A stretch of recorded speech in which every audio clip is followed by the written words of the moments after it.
دا دی ریډیو وطن.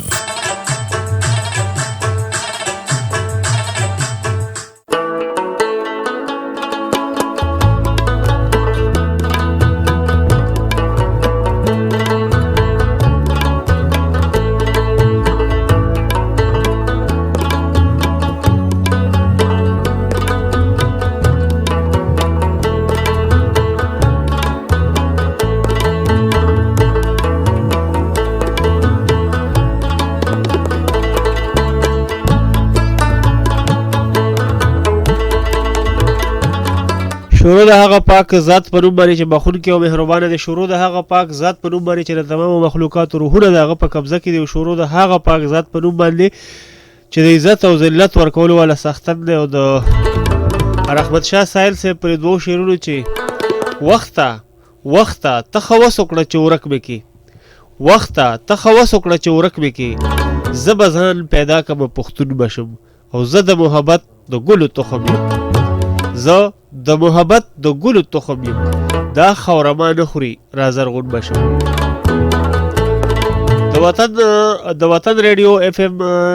90.8 ډېر خوږو درنو اورېدونکو، د وطن ګلالو، زلمو، پیغلو، خویندو، میندو، کشرانو، مشرانو، همزولو، د خپل کوربه سید عادل له اړخه د مینې او خلوص نه ډک نیکې هیلې، احترامات او سلامونه قبول او منظور کړئ. هیله لرم چې روغ جوړ او خوشحاله به د ژوند د هر یو رنګ نه بخښه په نر او په ډاډه زړګي باندې خوندونه او مزې اخلئ. ګران اورېدونکو، لکه د وختري په شان زموږ سره بیا هم په دې کورکي کې ډاکټر و حکیم، شاعر و ادیب، عالم و فاضل، حافظ و قاری، افسانه نگار، ډرامه نگار، خاکه نگار و تکل نگار، کالم نگار، استاد نقاد و میډیکل ریسرچر، فلسفي لیونی حافظ اشتیاق الرحمن اشتیاق صاحب زموږ سره میلمه دی. د طب په دنیا کې یو بېتاجه بادشاه، سره یو بدلی شوی نوم چې په مختلفو جړو بوټو د مختلفو لا علاج مرضونو، مثلا شوګر، بلډ پریشر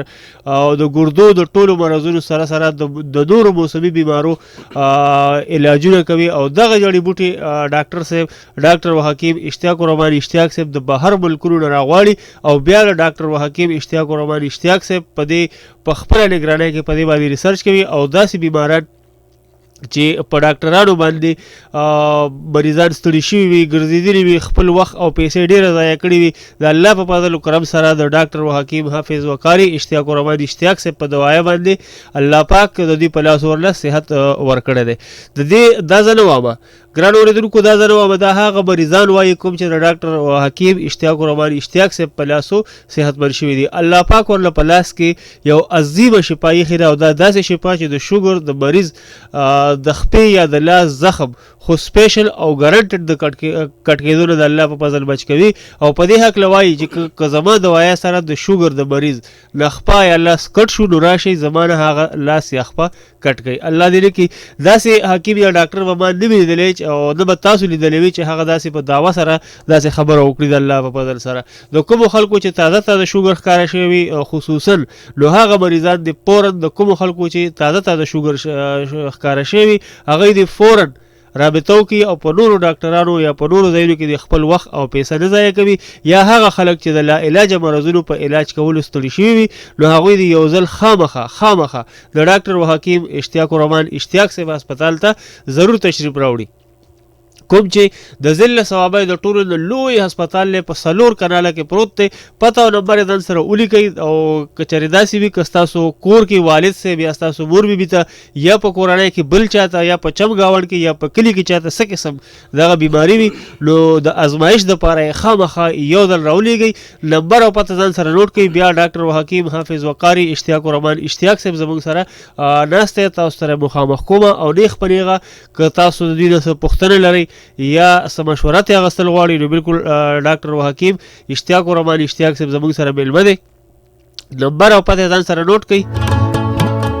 0315 81 59 059،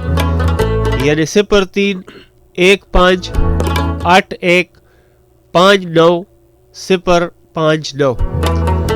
0315 81 59 059.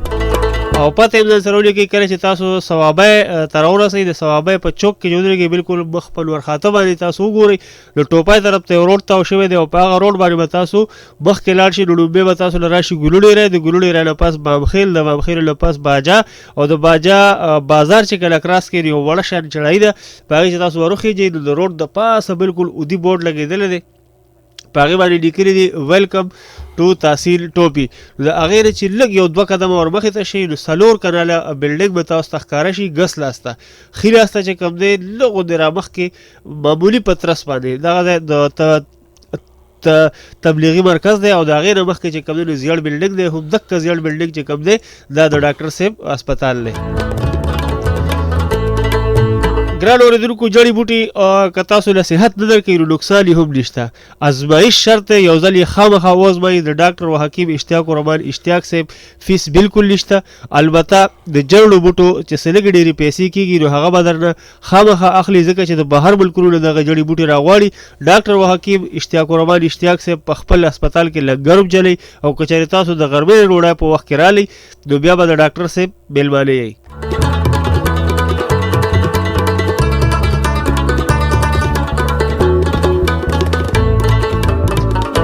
او د دې سره سره یوازې دا نه چې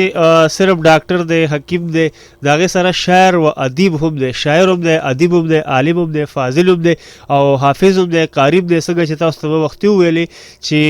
د حافظ په هکله باندې د هغه زه 2 غټې ثبوتونه تاسو له در کوم چې اجمل خټک بابا ویلی دي چې زه 2 اوازو متاثره کړی یم یو د خانه کعبې د امام اواز بل چې کوم دی د ډاکټر اشتیاق الرحمن اشتیاق صاحب اواز متاثره کړی او دقه سیم خبره چې کوم دی د دوی مور بیبي هم کړې ده چې هغه وایي چې زه په خانه کعبه کې کله موږ مونځ کوو او د خانه کعبې د امام اواز ما واورېدو نو ما هغه نور چې مونځ هم کله وکړه نورو زنانو ته مه وایي چې زما د زوی اواز د حافظ اشتیاق الرحمن اشتیاق صاحب اواز چې کوم دی بالکل د په شان دی نو دا ډېره د فخر خبره ده چې زموږ په ضلع صوابی کې زموږ په خیبر پښتونخوا کې داسې عالمان فاضلان حافظ قاری ډاکټر و حکیم اشتیاق الرحمن اشتیاق صاحب الله پاک موږ ته رابخلی دی را پیدا کړی دی موږ ته او د هغې نه موږ پیدا واخلو نو زه هم چې زموږ د وطن ریډیو چې څومره هم د مینوال غږ اوري دا د هغوی دپاره ډېره د خوشقسمتۍ خبره ده ډیره د خوشقسمتۍ خبره ده چې هغوی له الله پاک داسې یو معالج ورکړی دی داسې یو طبیب یې وله ورکړی دی چې هغه سره سره شاعر هم دی ادیب هم دی نن به ډاکټر صاحب سره موږ خبرې اترې کوو خو زه وایم چې د ډاکټر صاحب شاعري هم تاسو واورئ ځکه چې په حکمت باندې په ډاکټرۍ باندې په دې باندې خو موږ خبرې اترې وختي هم وکړې اوس هم پرې لګیا یو راځو به طب طرف ته هم راځو خو زه وایم چې ډاکټر صاحب نه هغه شاعري هم واورو که به چې بې نکتو غزل دی چې پای کې ټول غزل کې نکته نشته دی دغه به ترې واورو خو د ټولو نه اول چې کوم دی زه ډاکټر صاحب ته ډاکټر حکیم اشتیاق الرحمن اشتیاق صاحب ته په پروګرام ته په راتګ باندې او په دې کې د ګډون کولو یو جهان مننه او ډېر هرکلی درته وایو ډاکټر اشتیاق الرحمن اشتیاق صاحب یو جان مننه سید عبدالله ستاسو د دومره ښکلو خوندورو خبرو او زه خو بار دغه خبره کوم چې مننم که من دانم ما ته پته زه څه یم یعنې زه هېڅ هم نه یم خدای د ملګرو مینوالو مینه ده چې زما هغه وړو کاوشونو ته په ډېر دروند نظر باندې ګوري جی ډېره مننه ډاکټر صاحب یو وارې بیا زه تاسو سره ډاکټر صاحب د کلینیک نمبر اسسټنټ صاحبه په دې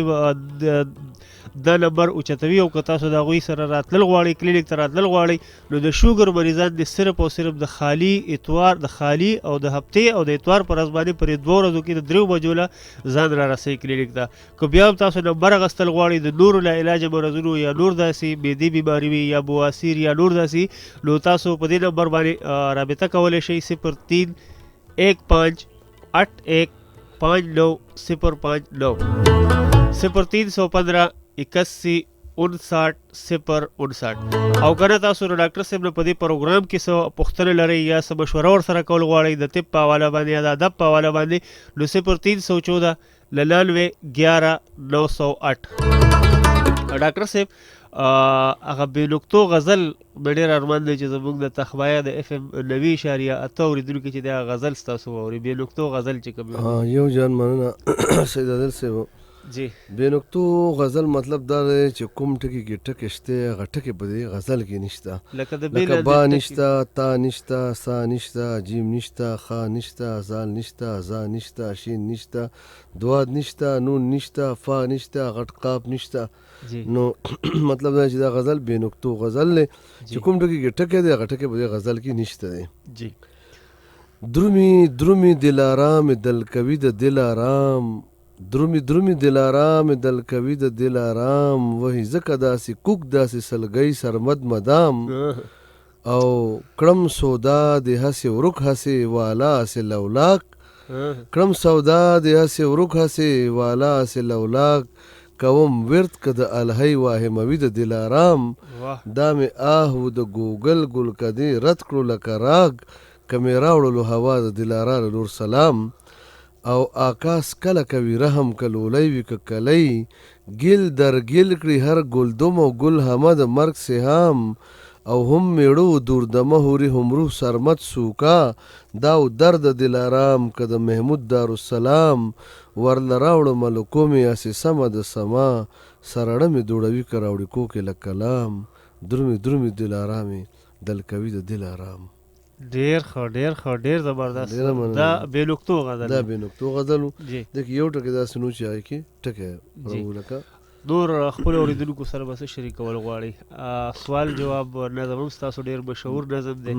اکثر مشاعرو کې ستاسو نه د هغې غوښتنه کېږي نو که یاد وي درته خپلو اورېدونکو سره نو سیدادر خیر دی اوس په داسې مطلب دا چې مختلفو موضوعاتو باندې خبرې وکړو که خیر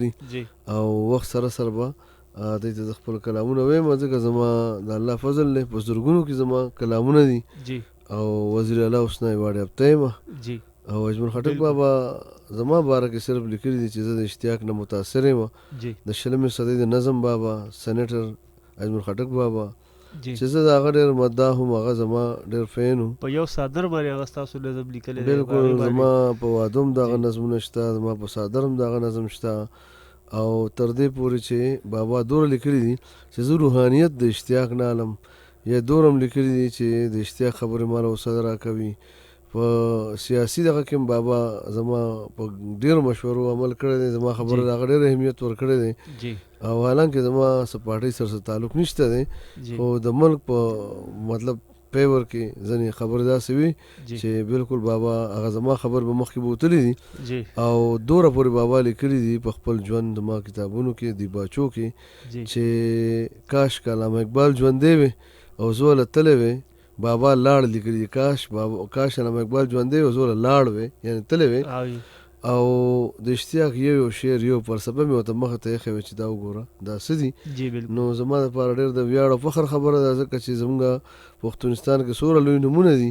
نو که عبدالرضا صاحب وو که ډاکټر محمد اعظم صاحب وو دا ټول بابا شاګردان وو بابا زما کلام باره کې زما فلسفې باره کې بلکې فلسفي لیوني خطاب هم ماله بابا را کړی دی نو دا زما دپاره ډېره د ویاړ خبره ده او دغه وجه وه چې بابا لیکلو نه پس ما خپل کتاب چې دی نو هغه ایوارډونو ته پیش نه کړ ځکه چې دا ایوارډونه زه د هغې ایوارډ نه ډېر واړه ګڼم د بابا د خبرو نه پس زه خپل کتابونه مطلب ایوارډ له مخامخ کوم نو دا ماته لپاره توهین ښکارېږي وختي او د اوو نوالې تر اتو پورې چې کوم پروګرام و پای کې د شوګر حوالې سره یو ملګري کال کړو او هغه له تاسو خبر ورکولو خو دې په د خبرونو ټایم شو جی هغه خبر هغه ملګری کو اوس هم غږ اورېدو او د شوګر باره کې سید عادل صاحب داسې خبره ده چې شوګر یو داسې بلا ده چې ټوله دنیا یې د یوې خپې لاندې دل کړله پوره دنیا له په شریکه لکه یو ویښته ازار نه کړو که ازار کړی نو ما ته څوک وښایي نو مطلب دا دی چې کوم زما بیماران دي هغوی ته دغه ویم چې تاسو مال یو بلا راولئ چې دا بلا پیزواني که نو د هغې مطابق به بیا صبر او استقامت او حوصلې نه کار اخلئ ځکه چې شوګر دومره غټه بلا ده چې بلاګانې د دې بلا بچي او نوسي دي لکه مثال په طور باندې خلک د کینسر نه ولې یریږي چې دا ظاهره نه کټ نشي نو په شوګر کې خو لکونو خلکو نه خپې کټ شولې هلته ګینګرین وشي هلته ټیشو چې کوم دی نو ډیډ شي سافټ ټیشو ختم شي اعصابي نظام نرو سیستم ختم شي نو د کینسر عمره بیماری خو د دې بلا د یو نسی برابر ده سچر شورګړه خونی چې ته بنت کوي چو پورا بلا ده هغه پیزوانی کول غواړي معذرت غواړم جی نو ګران مینوالو یو خدا خبره دویمه دا ده چې پوره دنیا کې تاسو وګورئ د شوګر دوايانې ولې په مخکې روانې دي اول لینده بیا تماچا بیا ټوپک بیا توپه بیا ټینک 2 ټینکه 3 ټینکه بیا ډرون اول ډانهل بیا ګلوکوپیج بیا ګلوکووینز بیا ګلوکومیټ بیا ګیټرل فایزر ډایمکران امارل سټامیټ سټاګلومیټ ډبلنګ ټریپلنګ او بیا انسولین زب بره لشل دیر سلويخ 50 سل دا ولې په مخکې روان دي ځکه چې بیماری په مخکې روانه ده د چا بیماری چې په ځای ولاړی نو لکه اور چې په ځای ولاړی لوګي سیوا کېږي نه نو څوک لیونی چې سپریګان سیوا کوي او سپریګان ځکه سیوا کېږي چې لوګي سیوا کېږي او لوګي ځکه سیوا کېږي چې اور په مخکې روان دی نو تا علاج د دې تا علاج چته لاړ ته نه په ځای ودرېدې نه دې ریورس ګیر ومونده بس په مخکې روانې که څوک دوايي خوري موقع دوايي نه خوري ښه دویمه خبره دا ده چې تباہي په مخکې روانه ده یعنی دوايي په مخکې روانه ده بیماری په مخکې روانه ده او درېمه تباہي په مخکې روانه ده تاسو په لومبي ځل علاج لزید شوګر نه روغ خپې وړي دا کټ شوی ولې راړی روغ سترګې وړي دا ډاندې ولې راړی روغ وجود وړي دا نیمګړی ولې راړی روغ ګردې وړي دا پیر شوی ولې راړی ځکه چې بیماری په مخکې روانه ده نو ظاهره چې تباہي په مخکې روانه ده دا تباہي نه امریکا کې چا ودروله او نه په پاکستان کې چا ودروله نه په حکمت کې چا ودروله او نه په الوپیتھک کې چا ودروله نه په هومیوپیتھک کې چا ودروله نو خبره دا ده چې بل خبره پرهیز اوله لوګان او ټیپر بند اخره کې ډوډۍ بند شوله بیا هم څوک بچ کېږي نه او تباہي په مخکې روان دي نو کیسه اخر 10 د علاجونه چته لړل دا په کم دریاب لاو شو نو دغه جواب به زما لیکچر کې مومي او چې په خلص وایم په جبه سویم نو هغه زما عادت ته چې زه د الله په حکم په ځمکه تاسو ته خیم یو ځل نه دوه ځله نه په سونو ځله نه په زرګونو ځله مې ښودلې یو خیمې ته ځکه زه خبره کوم نه چې ما په زرګونو ځله هغه ثابته کړې دي نو ځکه چې ټوله دنیا ما اوري د الله په حکم که هغه د خیبر نه وي که ویټي خیبر نه وي که خیبر نیوز نه وي که مختلفو چینلو نه وي که اف ام نه وي نو پوره دنیا تر امریکې پورې د الله فضل له ما اوري نو خبره دا ده چې شوګر چې کم دی نو داسې بلا ده چې پوره دنیا دی یو خپل لاندې درکړه بیا تاسو ماته یو بیمار نشي ښودلی چې خپل کټ کې دونه بچ کړه چای پیل ګرده په اشاره اوستا چای وزن بحال ک چای نظر بحال ک چای طاقت بحال ک چا انسولین ختم کړل چا ول شوګر ختم ک چا د پرهیز ختم ک نو اخر ماته وایي چې د شوګر علاج په امریکا کې مونږ شي کو پاکستان کې یعنی شوګر ماهر چاته وایو درېمه خبره هغه دا ده چې زما په لاسو د الله په فضل و کرم سره په زرګونو خلکو انسولین ختم شوي دي په زرګونو خلکو پرهیز ختم شوی دی په زرګونو خلکو شوګر ختم شوي دي او په زرګونو خپې ګوتې د کټ کېدو نه بچ شوي دي سره ستاسو له تغبایي د کدا 400 ته زما اوازي سره 400 نو خبره دا ده چې زما ثبوتونه دومره بلا دي د الله په حکم چې هغه نه څوک رد کول شي او نه ته څوک مخ اړول شي نه ته څوک انکار کول شي ځکه چې زما دویمه خبره بیا دا غز او دا میدان وي د الله په حکم زما یو رزلټ راوالی پوره دنیا ته مخ ته کېدی پوره دنیا کې تاسو دا غي جواب نشئ موندې او بل خبره هغه دا ده چې تاسو کوم که تاسو دا وای ګوره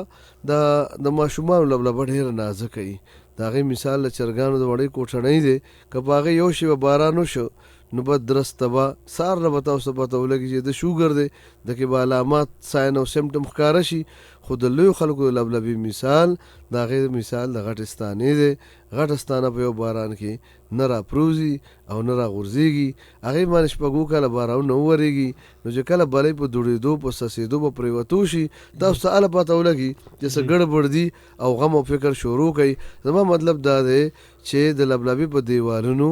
یعنی د شوګر باران روان دی پنځه شپږ کاله خبره پټه روانه ده او یو ورځ درس شي چې دیوال نه وغورځېږي مطلب دا دی چې هغه څڅېدل د بلۍ شروع شي د چا خوله وچېږه د چا چې کوم دی هډوکې خوږېږه، د چا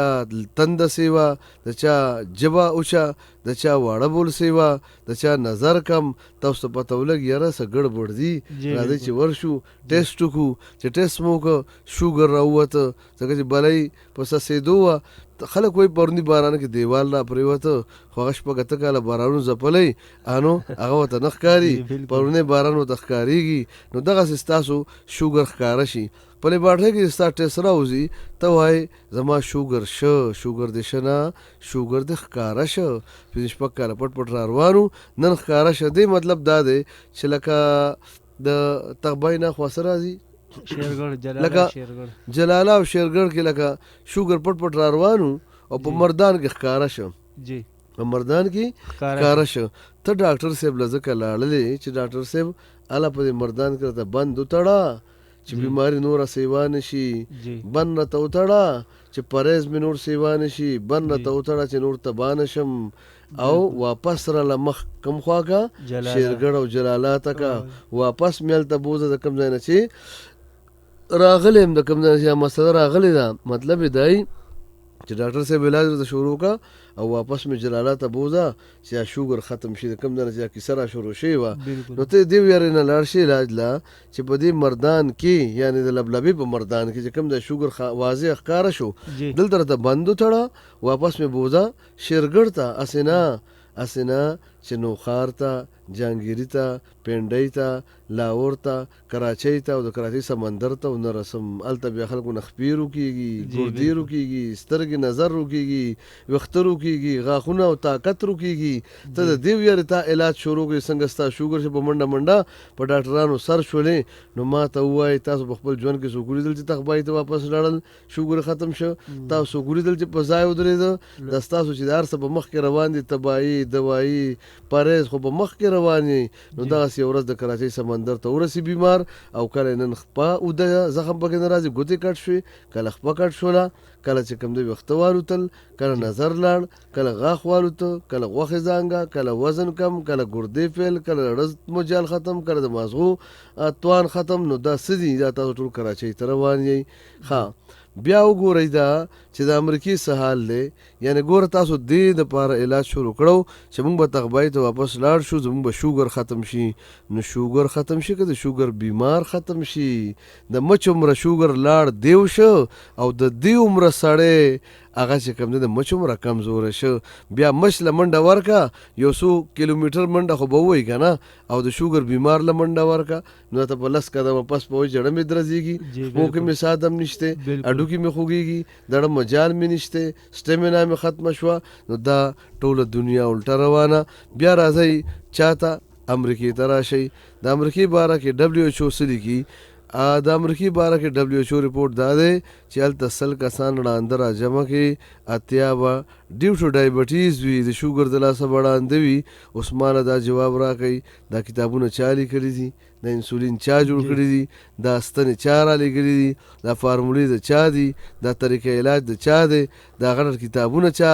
په دنیا خواره کړي دي؟ نو د دې یو جواب دی چې هغه یورپ دی. نو چې چا د علاج دا ګاډه جوړ کړی دی هغه په خپله چې ته په روډ بو نه ته په کندو کپرو په سمندرو لاو دی. دا باقي دنیا خو صرف د اتیار ګاډي ډریوران دي، د انجینیرانو دا حال دی. نو باقي دنیا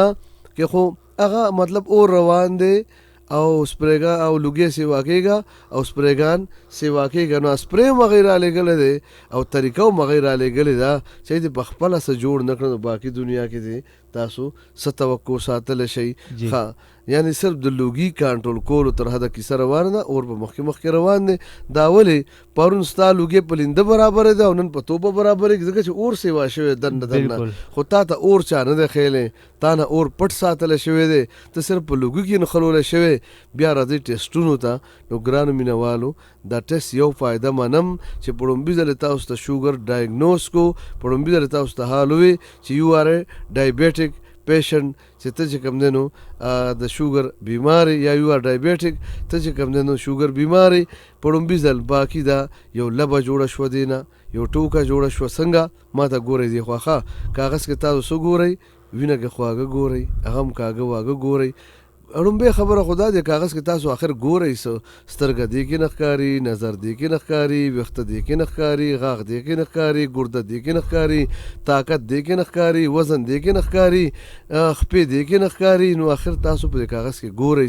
په دې کې تاسو صرف وینه کې خواږه ګورئ. او دویمه خبر دا ده چې زما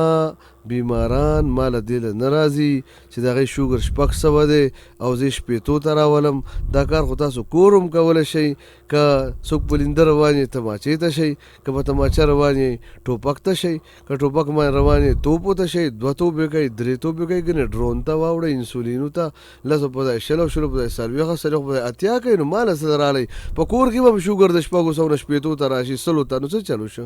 څه چلو شو؟ یعنې تا خو سپری تیز که پاڼه دې شنه کړه، خو دا جړه ته نه خرانډې ته به څوک بند تړي. یعنې تاسو دوایي د لیندې نه توپو ته ورسېده، تاسو ښه شوئ که خراب شوئ ځکه دننه چا ډس کړی نه دی. دویمه خبره دا ده چې کاغذ کې تاسو څه ګورئ؟ وینه کې خواږه ګورئ، هغه هم کاږه واږه ګورئ. څنګه کاږه واږه؟ یو ګوتې نه چک که یو ریپورټ، د بل لاس ګوتې نه چک که نو بل ریپورټ، یو لیچې نه چک که یو ریپورټ، د بلې لیچې نه چک که بل ریپورټ، 15 منټه مخکې یو ریپورټ، 15 منټه پس بل ریپورټ، یو لیبارټرۍ کې یو ریپورټ، بله کې بله کې بل ریپورټ. او په غوسه کې یو ریپورټ، که غوسه لاړه نو بل ریپورټ، او په ټینشن کې یو ریپورټ، که ټینشن ختم شي نو بل ریپورټ، شوګیره کې یو ریپورټ، که خوب دې وکړه نو بل ریپورټ، او په ګټه کې یو ریپورټ، په تاوان کې بل ریپورټ، په آرام کې یو ریپورټ، په کړان کې بل ریپورټ، په خوشحالۍ کې یو ریپورټ، په خفګان کې بل ریپورټ. نو خبره دا ده چې تاسو په دې کاغذ کې چې څه ګورئ نو هغه هم ګډوډ دي او حالانکه هغه پاڼې دي. لکه ما په ثوابۍ کې په یو کس 15 ټیسټونه کړي دي، ځکه زما 1400 کالونه پریکټس دی، په لکونو خلک زما لاسونه وتی دی. نو ما په یو کس 15 ټیسټونه کړي دي، 100 پر کو، 200 پر کو، 250 پر کو. ماښام چې په FM کېنم یا چې په خیبر، نو زه خلکو نه دا تپوس کوم چې تاسو شل کاله ځان سورې که آخر د څه دپاره ما ته وګورئ. دوره خو تاسو صورت یاسین لاسو کې نه دی ګرځولی، څومره چې تاسو شوګر دا ټیسټونه وګرځول، شل کاله ګوتې او لیچې سورې کوي، خو ما ته خو فایده وښیي. اخره کې بیا خېټې په انسولینو سورې کوئ پتنان، نو بیا در کې زخم نه راځي، ګینګرین وشي، ځکه چې دا صاف ټیشو ډېر زیات کمزوري شي، اعصاب کمزوري شي، بیا زخم نه راځي، ګینګرین وشي، بیا پلاسټک سرجري کوئ، د یو ځای نه غوښه اله بل ځای لګوه. په دنیا کې په لکونو خلک دغه حد ته ورسېده. نو ما ته وګورئ تاسو شل کاله دې دپاره ځان سورې کوئ چې 15 کته ده که 15 بره، شوګر 10 بره شه که 10 کته شه. اول خو دې لیبارټرو خبر واخلئ چې 3 لیبارټرو کې ټیسټ کوئ 80 100 او 200 فرق څنګه رالی. او بله خبره دا ده چې ما یوسف جان صاحب زمونږ ډېر محترم د پښتونستان مطلب دا دی چې یو ډېر ستر او معززه نوم، هغوی څه چل وکړو په پېښور کې یو کس واړه بول راواغستل او 4 لیبارټرو کې هغه ورکړل په بوتلو کې. نو نیمه ګنټه پس 4 ریپورټونه مختلف رالل. ښه بیا اقرار الحسن صاحب د ARY نیوز اینکر سریام ټیم هغه څه چل وکړو چې هغه په اوبو کې ایوډین واچول، رنګ یې ور د وړو بول وکړو، یعنې ګدله پانی، یعنې خړې غونته کې رنګ د وړو بولو شو. په لاهور کې جنا هسپتال ته مخامخ د پاکستان مشهورو 4 لیبارټرو ته د پاکستان مشهورو 4 لیبارټرو ته هغه اوبه ولېږلې، هغه د چې رنګ د وړو بولو په ایوډینو اوبو لا رنګ بدل کړو. د پاسې پې نومونه د انسانانو لیکلي وو او ټیسټ کم یو ټیسټ یورین آري، یعنی یورین روټین ایگزامینیشن د وړو بولو چې کوم عامه معاینه کېږي معمول مطابق روزانه. نیمه ګنټه پس ریپورټونه رالل د 4 لیبارټرو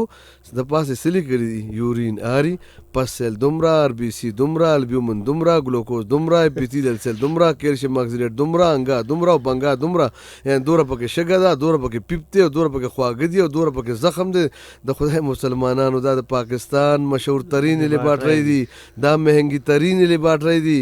دا معیاري ترین لیبارټرۍ دي. اوس هم د ARY پروګرام په نیټ باندې پروت دی. زما خبره که څوک غلطه ثابتولی شي نو ثابت یې کوي، نو خبره دا نه شي ثابت ثابتوله غلطه. نو دا د پاکستان مشهور لیبارټري دي، نور نه بس مطلب دا ګیله وکړو. نو پاڼې ګورئ هغه هم غلطې او جړه ته نخرانډه هغه د نهیر دي، هغه هلته ته څوک نوم نه اخلي، هغه تاسو نه پټ ساتلی شوې ده جړه ته نخرانډه، ځکه چې هلته نوم واغسته تاسو به هلته بیا سوچ کوئ، بیا به ځان سره دا سودا کوي زما د خپې خو اول داسې وي دا څنګه ودې شو پشته علاج کې، زما دا شته نظر پشته علاج کې څنګه په لاندې رالی، زما دا روغې ګردې ولې فیل شوې، زما دا 100 کیلو وزن 500 ته ولې رالی، زما هغه شته طاقت پشته دوايي کې ولې لاړ. نو جړ ته نخرانډې به تاسو چېرې څوک نوم نه الي، ځکه که چا نوم واغسته نو تاسو به هلته سوچ کوئ، نو بیا به تپوس کوئ، نو څوک په جواب در کولی نشي، ځکه چې هلته کې څوک ډس کولی نشي، نو بیا به افسوس کوئ. نو ګرانو مینهوالو زه تاسو ته اوس ویم چې پوره دنیا کوم ځای غلطي وکړله، سره د امریکې زه تاسو ته وایم چې کوم ځای غلطي وشوله چې دننه ډس چا ونه کړی شه، ټوله دنیا ولې الټه روانه ده، دوایانې او د هر څه ولې په مخکې روانې دي، او د الله فضل دی ما په شته خوږو کې ولې خلک په شا راوسته، ما کوم ځای بریک ولګو، ما کوم ځای د الله په حکم ډز وکړه، کوم ځای مې تباهي ودروله، زما دومره ریزلټ او بیماران چته نه رالل. نو دې پوینټ ته لغوندې سوچ وکئ. ګورئ ستاسو په وجود کې چې کوم رګونه دي هغې ته مونږ وایو آرټریز اینډ وینز، یعنی ورید او شریانې. دا مطلب دا دی کې وینه ځي اکسیجنیټډ او ډي اکسیجنیټډ بلډ، چې کومه صفا ده اکسیجن والا او کومه لا صفا شوې نه ده. نو خبره دا ده چې دا قسم وینې ستاسو په دې رګونو کې روانې دي. اوس که ته د انساني جسم تصویر وګورې نو ټول رګونه به تاسو ته ښکاره شي، که خپو کې دي که لاسو کې دي که هر ځای دي. دا هغه رګونه دي چې کوم کې تاسو د ډریپ لګوئ، چې کوم کې تاسو انجکشن لګوئ، د کوم د پاسه چې آی وي لیکلي، ټیک شوله، نو د رګ ستنې پکې لګوئ، د دغې رګونو نه تاسو وینه راوالئ په سرنج کې، هغه ورکئ د لیبارټرۍ ټیکنیشین له. د لیبارټرۍ ټیکنیشین زمونږ چې کوم رور وي، ایکسپرټ وي د لیبارټرۍ، ماهر وي د لیبارټرۍ، نو هغه څه چلو کي هغه په هغه وینه کې دننه وګوري ستاسو خواږه، چې کله خواږه وګوري نو هغه خواږه دله په کاغذ ولیکي، چې په کاغذ ولیکي نو د هغې نه جوړ شي شوګر ټیسټ.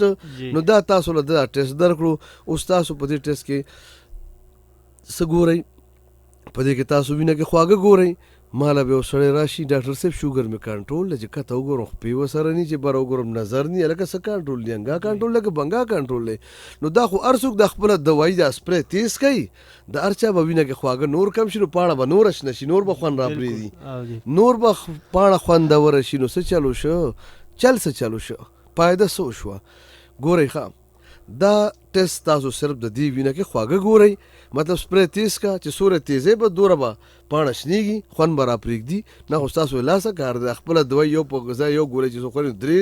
درې کوي، د درو په ځای شپږ واچوي، نو هر څه به پاڼه نوره شنه شي. نو څه چلو شو، تباهی دلته نه دی روان، تباهی زه تاسو ته ښیم هلته د څوک ډز وکړي نو هله بخه کېږئ. آیا پوره دنیا کې هلته چا ډز کړی دی او که نه؟ ډز کم ځای کول پکار دي. ګوره یو خبره یاد ساتئ، زموږ په وجود کې صرف یو شی طاقتور دی او هغې ته ویلی شي برین، یعنې مازغه. زموږ په وجود کې صرف یو شی طاقتور دی، هغې ته ویلی شي مازغه. د خپلو ډوکو ته مه ګورئ، د خپلو غوښو ته مه ګورئ، د پټو ته مه ګورئ، دا خاوره ده، دې کې هېڅ طاقت نشته. زمونږ مازغه پراته بره دي، خواره کته دي، یعنی دا طاقتور کم شی دی، مازغه دي، بره پراته دي، کته خواره دي، جړه بره ده، خرانډې کته خورې دي. دا زموږ پارلیمنټ دی، دا مازغه کته ادارې دي، فوج، پولیس، ملیشه. ټیک شوله. اوس یاد ساتئ چې دا مازغه زمونږه دا سویچ بورډ دی. تاسو کار کور کې کوم بټن دي بجلی لګېدلې دي، دا ستاسو دا مازغه دي، د دې نه تارونه تللي دي، د ژبې رادیو ته دینه تار دی، د سترګو بلب ته دینه تار دی، د زړه پمپ ته دینه تار دی، د معدې جوسر ته دینه تار دی، ګردې کولر ته دینه تار دی، د خپو لاسو پکو ته دینه تارونه راغلي دي. اوس تاسو په کور کې سوچ وکړئ چې سویچ بورډ نه تارونه راغلي دي، څه ته، بلب ته، پکی ته راغلی دي، فرج ته راغلی دي. نو که چېرې دغه تارونه تا کټ کړل یا خراب شول یا وشلیدل، نو بلب څه پاتې شو، شیشه پاتې شوه، پکې څه پاتې شو، تانبه پاتې شوه، فرج څه پاتې شو، بکسه پاتې شوه. نو تاسو وایئ چې کمال په دې کې دی که کمال په تارونو کې دی؟ بیا به تاسو وایئ چې بالکل کمال په سویچ بورډ او په تارونو کې دی. دغسې زموږ مازغه او دا تارونه، دا زموږ سویچ بورډ او تارونه دي. باقي دا چې څه وینئ دا که څه دي د تارونو په وجه دي. او که دا تارونه ترې لرې کې نو بس هغه حساب دی، څنګه فرج نه بکسه جوړېږي داسې لاس او خپو د وجود نه تش د قبر خاوره جوړېږي. لکه مثال په طور باندې تاسو وګورئ که نه، بل دا زمونږ اعصابي ریشې د مغزو تارونه دا ټول نه غټ طاقت دی او دا چې تاسو کې څومره طاقت دی بس دا وګڼئ چې دا د تارونو برکت دی که نه لکه ګوره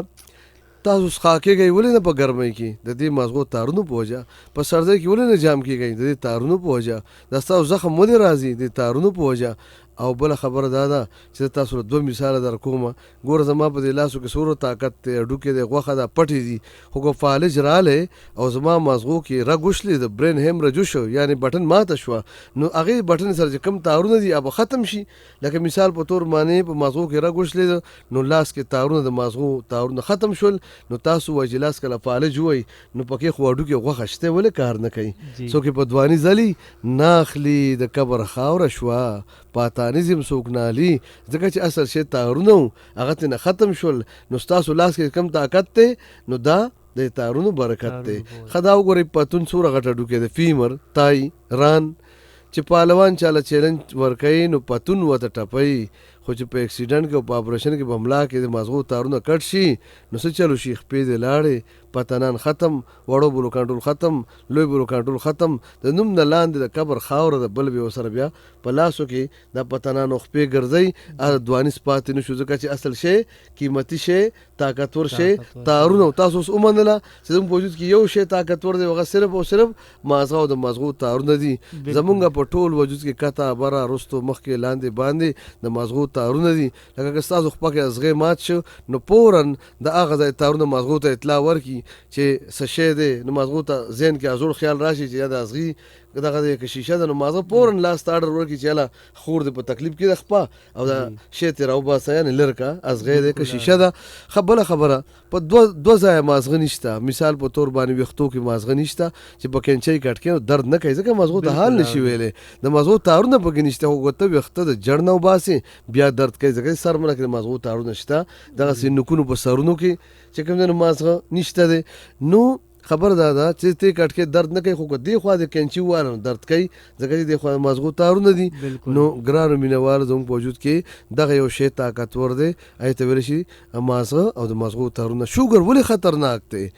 شوګر ځکه خطرناک دی چې په کومه ورځ تاسو شوګر شو نو په هغه ورځ په دې مغزو او په دې تارونو طبعي باران شروع شو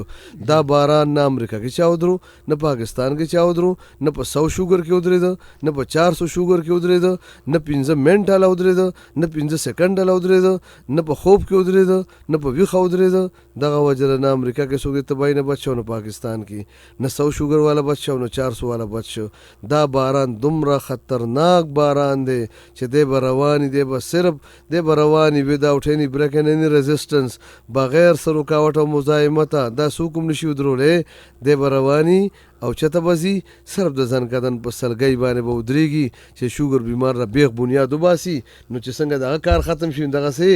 د کار ختم شي دویمه خبره دا ده چې دا باران دا ستاسو وجود چې کوم کور دی دا په ستاسو د کور په هر دیوال د وجود د کور په هر دیوال هره کوټه هره بلۍ باندې ورېږي نو چې څه موده وورېږي بیا وخت داسې راشي که نه چې ستاسو دا ټول دیوالونه ځپلې شوي کله یو درز او کله بل درز چا نه لوټه ماته او څوک چاو دی څوک دیوال پرېوتی او څه ډډ د چا خپي ودي شي کار نه کوي زخم پکې بیا نه راځي انو هغه کټ کېږه د چا ګردې لاړلې د چا وزن لاړ د چا غاښونه پرېوځه د چا چې کوم دی نو ویښتان لوځه د چا نظره لوځه د چا چې کوم دی د زړه زور ختم د چا د مازغو زور ختم نو ګرانو مینهوالو دا دومره خطرناک او ظالم باران دی چې ته کې هېڅ رحم نشته که چا کې 2 دیواله پرېوتل او که 12 خو معاف کېدل نشته معاف کېدل به صرف د ځان کدن په سلګۍ کې وي او بله خبره دا څه پته ده ستاسو ذهن کې به دا سوال راځي ډاکټر صاحب دا باران رالی اخر د کومې غاړې خلکو نه غټ غټ پتنان کټ شي او دلته باران نه ورېږي په شوګر کې اخر د لبلبې د چینجي عمره لبلبه ده د چینجي عمره لبلبه ده پینکریاز چې کوم د معدې نه الټه سایډ ته ټرانسفرس پوزیشن کې پرته ده نو اخر دې کې د دې د وجې نه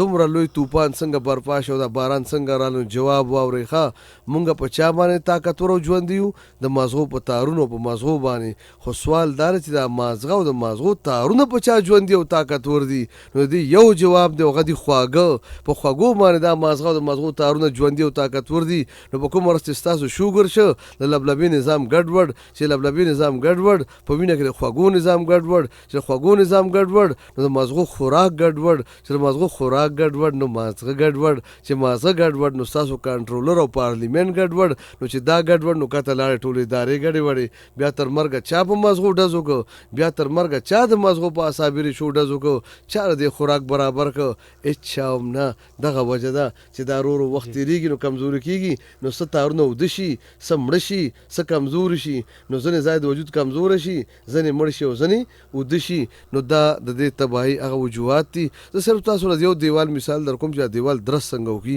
چا کې یو دیوال مخکې، چا کې بل، چا کې بل. لکه مثال په طور چې چا نه خپې کټ کېږي نو څنګه کټ کېږي؟ سموده به یا چې چا نه کټ شوي په دې طریقه به کټ شوي. که تپوس ته وکړئ سموده به خپې درد کوي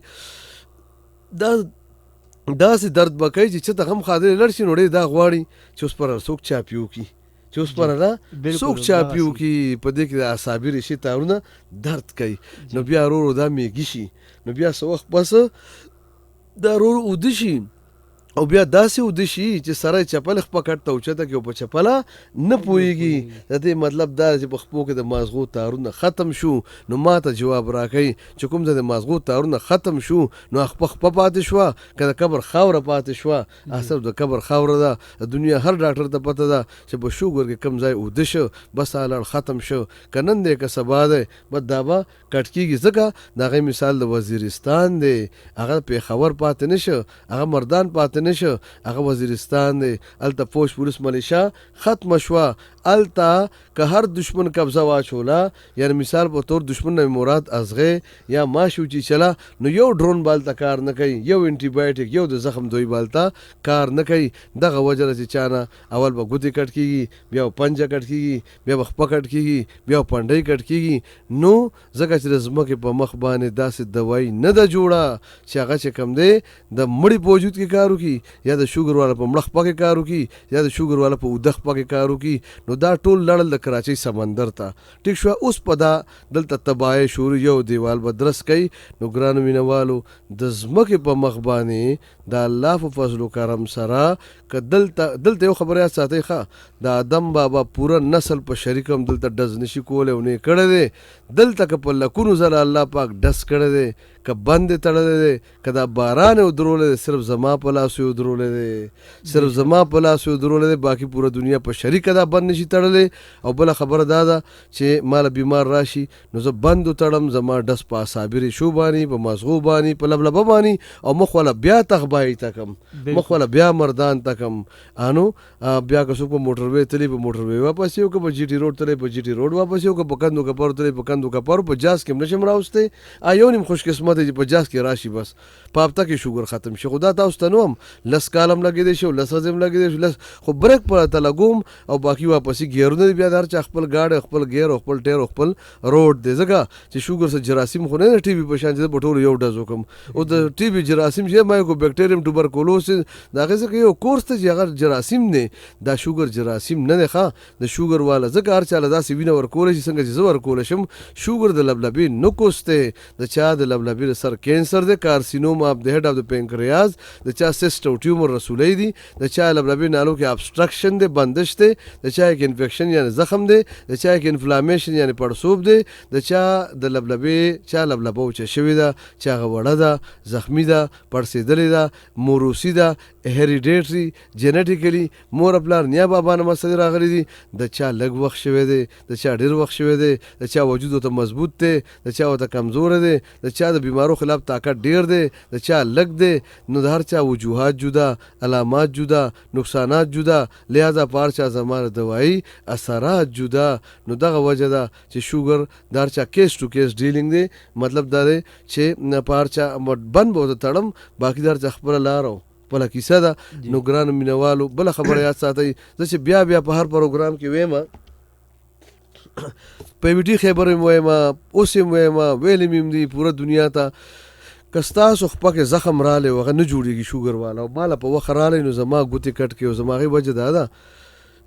چې په دنیا کې داسې دوایي لا نه ده جوړه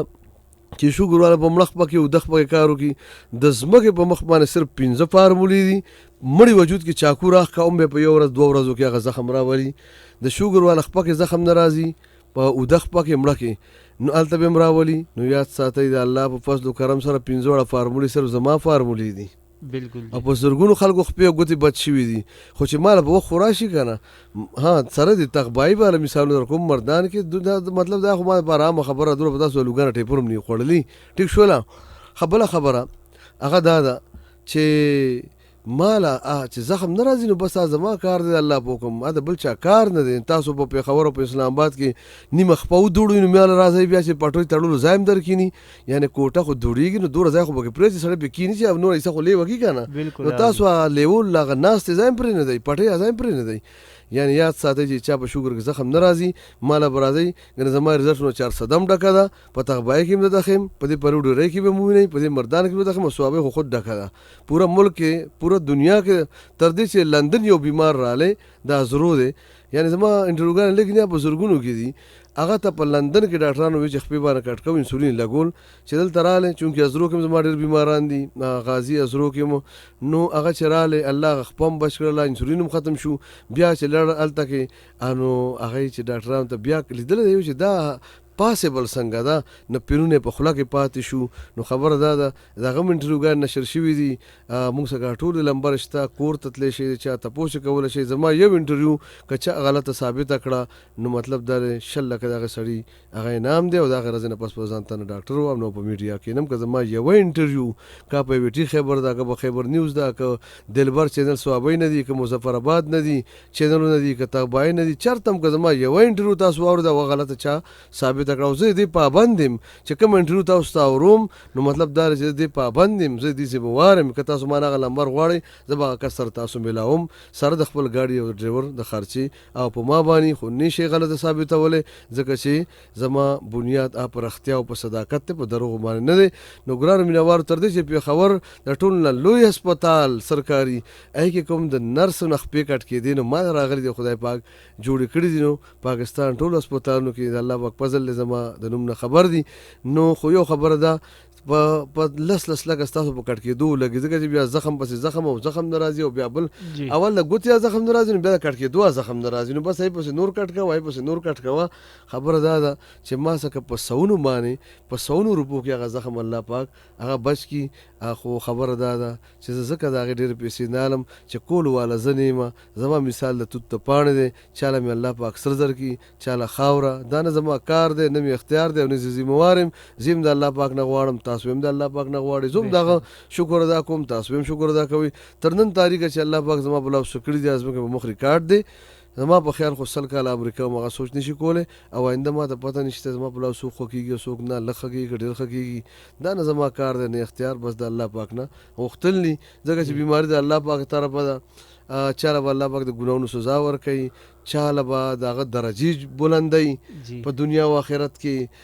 څوک په چې کوم د ګناهونو نه پاکوي څوک به ځان ته نور رانږدې کوي چا دپاره به ازمایشي چا ته به ځان را یادوي. نو دغه رازونه باندې مونږ نه پوهېږو هغه د اسمان کیسې دي چابیانې ټولې بره پرتې دي کته صرف دغه هیلې والې بانې دي. نو غوښتل د الله پاک نه دي کته چې الله پاک غواړي توت پاڼې به وله سر درکړي او چې الله نه غواړي نو سره زر وله توت پاڼې کړي. نو دغه زمونږ کیسې نه دي دغه به غوښتل وي د بره نه به مونږ هم لاس اسمان ته اوچتو تاسو هم لاس اسمان ته چوتوئ. سید عادل نور مطلب دا چې ورسره خو به دا خبرې کوو خو لغون ته کې به ادب ته دغه ته هم پکې لاړ شو چې مینهوال نه بور کېږي هم نه.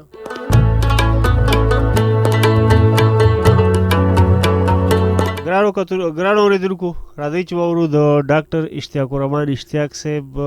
یو ښکلی کلام. زما کپن کې ما سره د یار تصویر کېدی د شیراز اسد صاحب په ښکلي اواز باندې. نو راځئ چې د دې غزل د دې سندرې نه ډېر خوندونه او ډېرې مزې واخلو. اواز دی د شیراز اسد صاحب او کلام دی د ډاکټر اشتیاق الرحمن اشتیاق صاحب.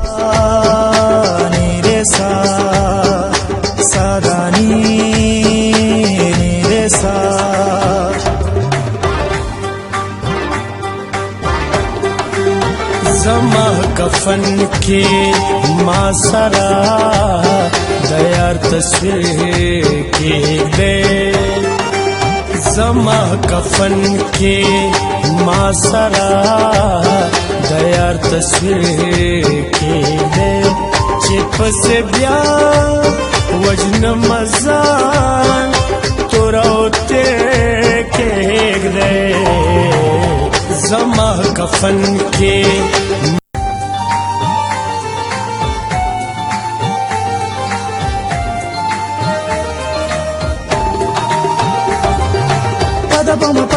pada pama ga re sa ni re sa sa da ni re sa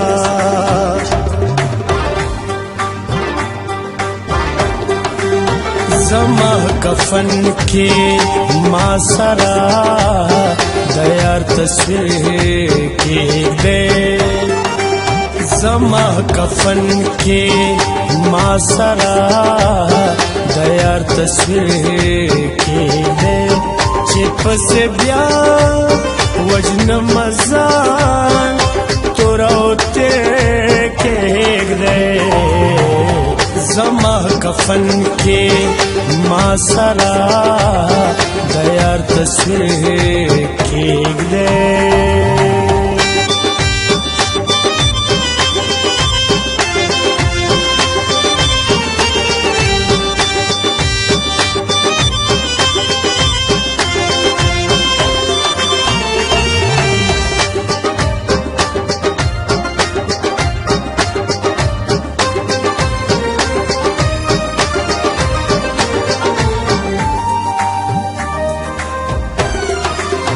زما پسند کې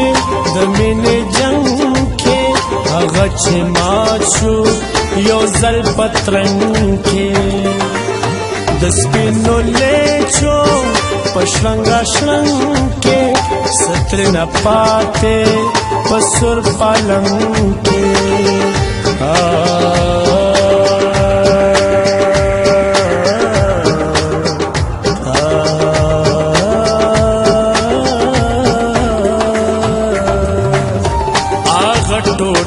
ټوټه بنگړې او ما زنځیر کېږدی هغه ټوټه بنگړې او ما زنځیر کېږدی چې پسې بیا وژنم ځان توره اوتې کېږدی زما کفن کې ما سره د یار تصویر کېږدی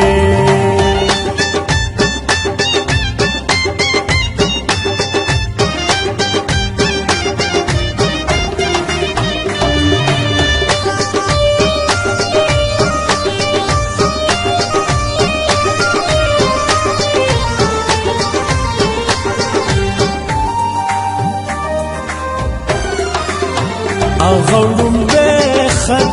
د چا د مینې چې ولیکلی یو نازنینې چې یې جذبې کړې زما رنګینې هغه سکرخې دل آفرینې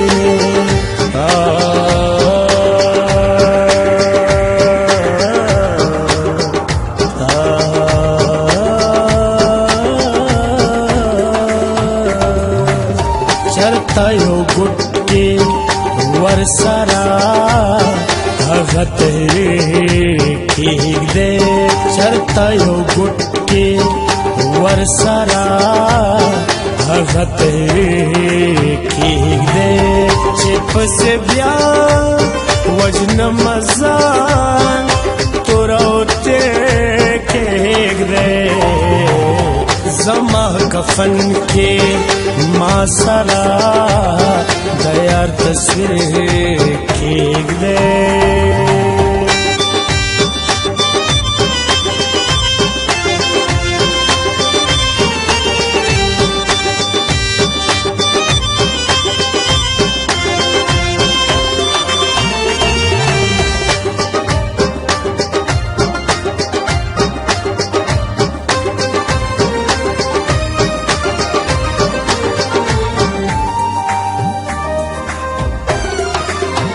زه د هغې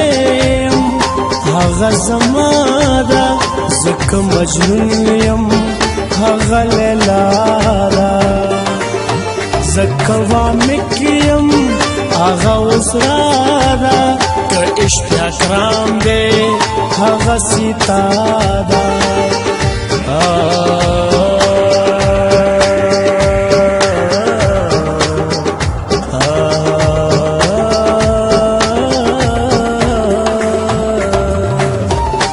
کپر نمونه درانجا او کد هیر کېږدی کپر نمونه درانجا او کد هیر کېږدی چې پسې بیا وجنم ځان توره او تیرې کېږدی زما کفن کې ما سره د یار تصویر کېږدی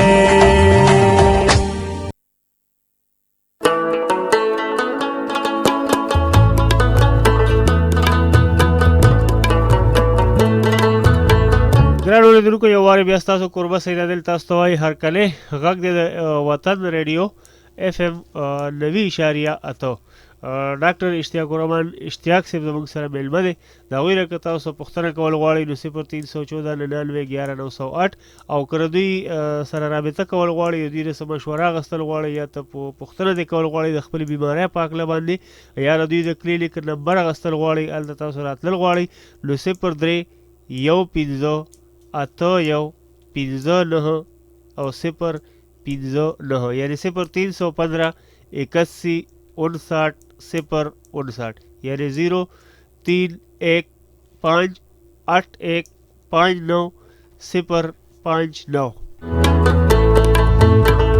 ډاکټر صاحب لکه د شوګر په شان داسې ډېره لاعلاج بیماری دي نو نور باندې هم خبرې اترې کوو وخت زموږ سره ډېر کم دی نو که شارټ کټ هم راته ووایو چې نورې داسې څه په شوګر کې خو بل دا چې انشاءالله په دې به خبره کوو شوګر باندې زما تقریبا 15 کتاب برابر دو ولا دي بیمارانو په ځین کې 15 خبرې دي غم غلطي دي زما په علاج کې به سبزیانې ټوله خوري جی میوې دانې تقریبا په آزادومه دغه دنیا خوګو نه تباہ کړي ښا الو کې الو او ټیپر غریب او په سبزی منډه کې جوړ شي به دمه پراتی کې چې بډړه واړو خو اسه پوره دنیا په مخ اغستې الو ټیپر تر امریکای پوره خدایم پوي کا دنیا لوګانو ټیپر نه تباہ کړي دنیا دی صابری شو د لاسه تباہ شو چې دلته څوک ډس کول نشي ما چې سره خواګه به شوګر والا خورول از بګه به مخ ریکارډ د خوشو کو خراب شو په زرګونو انټرویو غره نشر شوې کوم سړی به کومه انټرویو زما غلطه ثابتې او بل خبره ده چې بل خو په پتا سو باندې ټیپر نه سٹارټ واغستې شي او اخره کې به ډوډۍ هم بند شي او بیا هم څوک بچ نشو نو خبره واضحه ده او بیا پکې لا دا جدا چې دا سبزی زموږ لاندې کېږي او باندې کېږي مطلب دا دی چې دلته څوک ډس کول نشي په جړه تر خرانډه او بس بانه کله الو کله ټیپر او کله دا او کله هغه انو ان شاء الله په دې بیا خبره کو سره باقي د بواسیر بیماران دغه بالکل اپریشن نه کوي او زورګونو خلک الله زما بلا سوز دی اپریشن نه بچ کړی دي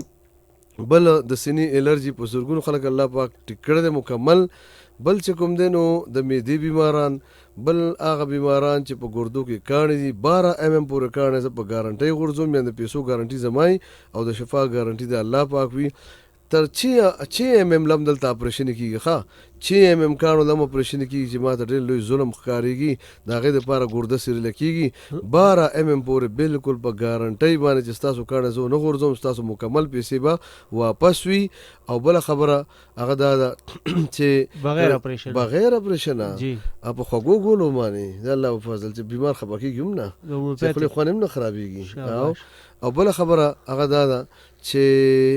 ګران مینوالو داسې بیماران چې خوراک وکړي او په خېټه درد شي او باتروم ته منډه کړي او لکه د ماستو ارڅ لاړ شي د دې علاج چته هم نشته انشاءالله دغه بیماران دې ماته ځان راورسوي او بل هغه بیماران چې لوی کولمې سر سوځي نو زموږ په یو دوی سره به الله په فضل سره ټیکېږي هغه بیماران چې ټوخي د کلونو راسې نه ټیکېږي او هغه بیماران چې شیاټیکا یا ارکونیساوي هغه بیماران چې زړې طبي پکې په ګرمۍ کې په خوبونو شي لامبلې چې لغون د وګرځي ستړي شي زاړه سرخوږي د 10 کالو د 16 کالو 15 کالو زاړه سرخوږي او هغه بیماران چې مالګه په کم لګي خلک وایي مالګه پوره ده په دې کم لګي نو دای په کې ځان ته نور راشي بیا دومره مالګه وخوري چې اخره کې خلکو مالګه پوره لګي په دې سیواوي نو دغه بیماران د ما ته ځان کم بیماران چې په جواب تار وخت نشته او تار وخت پروت ته وینه اسې جبل غوته وړي دا خو وړه خبره تاسو تخکاری خو که بچا کې دا مرز وی چې په جبه تار وخت نه دی تار وخت پروت ته نو شل دوج بیماری به نه بس په زیر راو باسم او سلور اپریشن وبکو دروم په دنیا کې په سلو کې اتیا اپریشن په غلطه باندې کیږي دا خبره زه بالکل دلایل سره کوم او ثابتو مې هم کا عدالت ته ماسو غرا بلی زما خبر به ثبوتونو سره ځکه چې خلک بم ځان سره راولم چې کوم ما دی اپریشن نه د الله په حکم بچ کړی دي په دنیا کې زور پورې داسې بلاګان شته چې هغه نه څوک سر پیژني نه لکای او هغه دنیا تباہ برباد کړه پای کې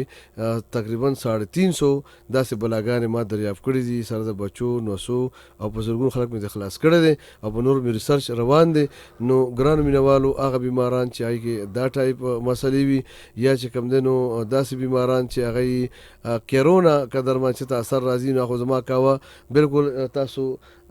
یاد لرئ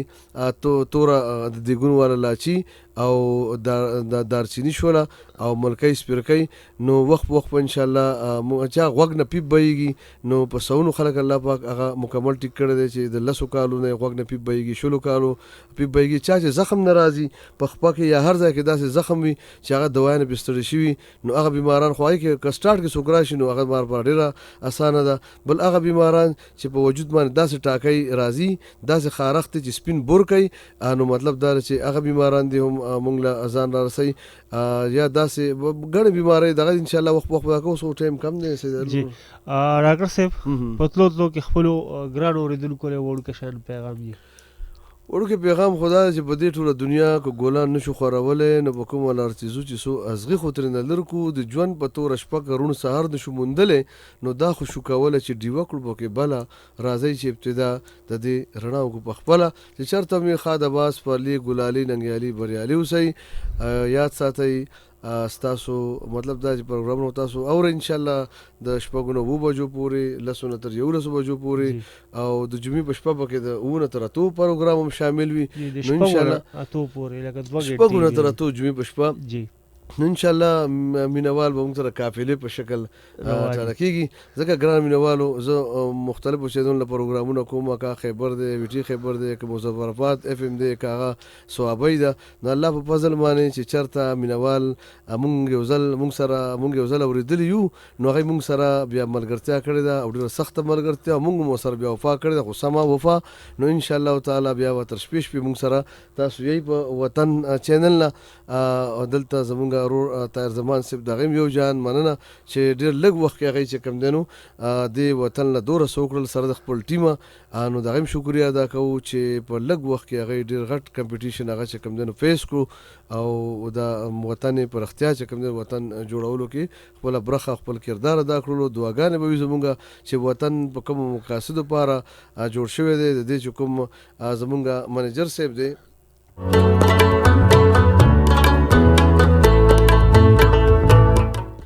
د دې چینل چې کوم شخصیت د دې چینل بنیاد خده په کوم خیال باندې نو چې زموږ بیا سره خبرو شولې نو زه یقینا چې ډیر زیات خوشاله شوم دای چې کوم مقاصد او کوم اصول او وطن سره مینا پښتنو سره مینا پښتو کلچر ادب ثقافت سره مینا مذهب سره مینا او د دې خاور سره مینا ریاض الحق صاحب نو هغه د دې چینل اونر دی نو مونږ هغوی ته هم داد او تحسین پیش کوو چې د دومره یعنی دا په طوفانونو کې ډیوه بلول دي په دومره معاشي حالاتو کې دومره زیات رسک ته ځان نیسل چې یقینا د یو لوی جواري نه کم داو نه دی نو د دې پښتنو دپاره د خاورې دپاره په یو جذبې سره یو مقصد سره یو میشن سره یو نصب العین سره نو هغوی ته هم په دلو دعاګانې چې الله والا نور همت ورکړي چې دغسې چې کوم دی د خپل خدمت د پښتنو دپاره د قوم دپاره خپل ژبې دپاره هغه جاري و ساري وساتي په اخره کې د خپل رور ډېر ګران او ډېر سینیر آر جې سید عادل صاحب چې نه صرف یو ښه شاعر دی، نه صرف دا چې یو ښه منتظم، یو ښه مهتمم دی، بلکې یو ډیر کامیاب آرجی چې 10 کاله تاریخ لري په دلبر ریډیو 94 نه. نو ګران مینوالو د دې دعاګانو سره چې ټول مرګري زمونږ دغه کاروان هم دغسې روان دوامي او د دې وطن رونق هم دغسې مطلب دا چې درخشاوي. په دې کې زمونږ یو ډېر خوږ ملګری چې بار بار زما د ذهن په سکرین باندې مخې ته راځي، زمونږ خاطر جان رورو.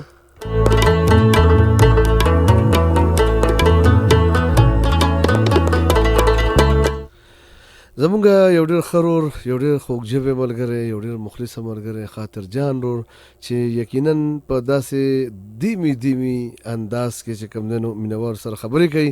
او ډېره خوږه لهجه لري. نه صرف خوږه لهجه بلکې یو ښکلی خوی خصلت هم خدای پاک ورکړی دی، یو موسکی او یو خنده جبین انسان چې یقینا په لږو ملاقاتونو کې هغوی خپل اثر چې کوم دی نو زموږ تر زړه او دماغو پورې را رسولی دی.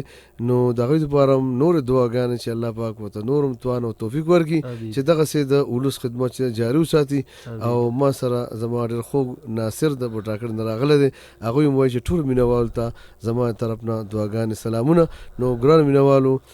چې چېرته مې ښه د باسپلي ګلالي ننګیالي بریالي اوسئ. په آخره کې اجازت غواړم ستاسو ورور آرجے ڈاکٹر و حکیم حافظ و قاری، شاعر و ادیب، استاد نقاد، تزیہ نگار، افسانہ نگار و ڈرامہ نگار و کالم نگار و میڈیکل ریسرچر اشتیاق الرحمن اشتیاق. فلسفی لیونیلا ورک اجازت د الله بامان شپه په خیر. کور مودان، پاکستان زندہ باد، پښتونستان پاینده باد. ګران اورېدونکو په تلو کې راته په آخري ځل باندې د ډاکټر اشتیاق الرحمن اشتیاق صاحب نمبر او پته در یادوم چې 0315859059 یعنی 0315 81 59 059 صوابی ټوپی روډ باندې د باجا نه مخکې نواز آباد د باجا چړایه د پاسه چې کوم دی بورډ لګېدلی نواز آباد او هغې سره جوخ ګس لاسته چې کوم دی ډاکټر صاحب غټ کلینیک دی 4 کناله چې په ضلع صوابی کې دومره لوی هسپتال د بل چا نشته. خو په دې ځای باندې خپل کوربه سید عادل به ستاسو رعایت غواړي. خو څنګه چې تاسو ته مخکې د ډاکټر اشتیاق الرحمن اشتیاق صاحب یو ښکلی شانه غزل د شیراز حسرت صاحب په آواز باندې واورو، همدغه شان بې شمېره غزلې د ډاکټر صاحب چې دی نو مختلفو سندرغاړو ویلي دي، هغه هم ستاسو سره وخت په وخت په مختلفو پروګرامونو کې شاملو. او په دې ځای باندې خپل کوربه سید عادل ورکه اجازت چېرته هم چې ښه د باد او شر بریالي اوسئ. کور مو ودان، شپه مو په خیر، د لوی الله په امان.